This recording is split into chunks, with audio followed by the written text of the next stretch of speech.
เนาะแล้วก็ทุกๆทางนี่ด้วยที่มาร่วมกันในโอกาสเวลานี้ดังพี่น้องได้งูข่าวแล้วว่าลูกชายที่หักขององค์ยิบเจ้าคือท่านศิวิไลทัศวัตรหรือว่าท่านไล่เนาะพี่น้องคืนว่าท่านไล่เนาะ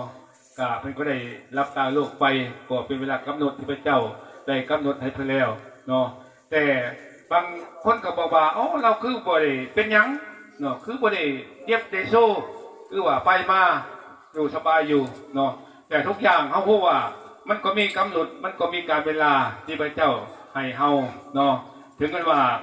เพิ่นจะอยู่สบายอยู่แต่ว่าในสุขภาพร่างกายของเพิ่นก็มีสิ่งที่บ่เอื้ออำนวยเนาะดังที่เราพูดจักแล้วก็เพิ่นมักเป็นทำทรงขึ้นสูงเนาะเป็นความดันขึ้นสูงคือทำทรงกันแหละเนาะเพราะว่าเพิ่นก็เคยไปวัดทำทรงลำขน้อยบางเทื่อก็150 160ตั้งทรงของเพิ่นก็บ่มีว่าที่มาอยู่120หรือว่า100ราคานี้มีแต่150ขึ้นไปเนาะท่านที่นี่ก็พระเจ้านักรักษาเพิ่นอยู่แล้วเพิ่นก็เป็นคนหนึ่งที่เป็นคน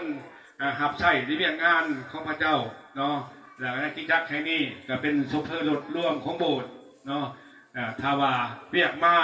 เนี่ยเพิ่นก็ต้องไปเนาะเพิ่นก็ต้องไปในทำหน้าที่ที่พระเจ้ามอบหมายให้เนาะก็ขอบคุณพระเจ้าตกมาในปีนี้ก็ได้ก็ขึ้นประหลาดใจเพราะว่าเพิ่นเห็นแน่เล็กน้อยบนนั้นเนี่ยเพิ่นมาหาโหลดมาจับมือโหลดแต่เก่าเพิ่นบ่คอยจับมือ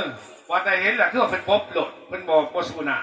เนาะแต่ปีนี้มาแหละเห็นมีแต่มาจับมือโหลดเนาะขอบคุณพระเจ้าที่ว่าเพิ่นก็ใส่ในกันมาโบสถ์มาวิหารแต่ก่อนนั้นก็บ่จะคอยเคยมาโบสถ์ปานใดเนาะเมียเพิ่นก็เสนอกับพระนายว่าโอ๊ยปัญญาไอ้ทานนั้นหลับพวกกันหน่อยแน่อยากให้พวกกันหน่อยเข้าโบสถ์เข้าวิหาร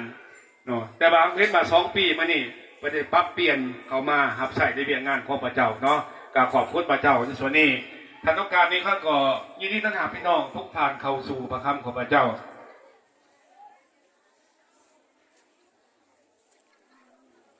ขอเชิญพี่น้องได้เปิดพระคำเข้าไปทำกันในหนังสือเอสายาเนาะเอสายาบท26หรือว่าเอสายบท26อ่านได้ข้อ19ข้อเดียวคนพวกขน้อยที่ตายไปแล้วก็จะมีชีวิตทางใกล้เขาเจ้าจะกลับคืนมีชีวิตอีกครั้งทุกคนที่พวงนอนรับอยู่ในขุมฝังศพจะตื่นขึ้นห้องเพลงอย่างสื่นทรงวินีอันใหญ่นำข้างใช้เรือเห็ดให้โลกนี้สดชื่นสดใสพงจะเห็ดให้ผู้ที่ตายไปแดดนานฟื้นขึ้นมาฉะนั้นไว้หวังกันในการอธิษฐานพระเจ้าสันเสริญให้องค์พระวิญญาณพระเจ้าทรงเปิดยิบไขใจผู้ขลายทุกดวงที่ผู้ได้เข้าใจทั้งถ้อยคำของพระเจ้าขอองค์พระวิญญาณบริสุทธิ์เจ้านำสำหรับลูกทุกคนเข้าสู่ในความเป็นน้ำหนึ่งใจเดียวกันลูกกิ้งรวมกันไหวบนภาวนาอธิษฐานทูลขอและขอบคุณพระเจ้าทุกสิ่งด้วยความเสื่อโดยผ่านพระนามขององค์พระเยซูคริสต์เจ้าไทยนาซาเรตในทีสูงสุดเจ้าอาเมนพระคำของพระเจ้าวันนี้ครับ